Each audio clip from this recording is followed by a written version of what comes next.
No, non están traendo orquestas boas. Unhas boas orquestas aquí. Para que a xente tuvera aquí, non fora toda polo centro, adiante. Un poco pobre. Con respecto al del año anterior, yo hay muchos artistas que ni conozco. Yo que claramente empeoró, ¿no? Ya, a ver, la Tachuguera está guay, pero literalmente es eso, o sea, lo demás, ni idea de quiénes son esas personas. Era cantantes máis coñecidos, supoño que sí.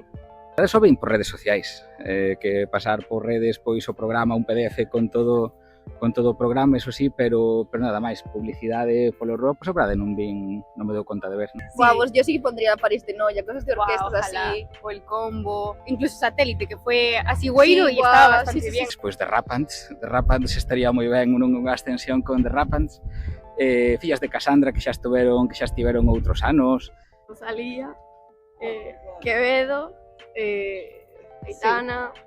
Hai grupos que non os coñecemos, pero precisamente por eso, razón de sobra, para ilos ver, porque despois o ano que ven o mellor dicimos, anda, recordas que non os coñecía ninguén e agora pois son coñecidos? Pois pasou con todos, así que sí que esa aposta tamén é valiosa, porque ir só a artistas consolidados, pois non, hai que dar a coñecer novos artistas que razón de sobra para que estén aí, que decir, se son menos coñecidos, pois precisamente é unha boa razón para estar aí.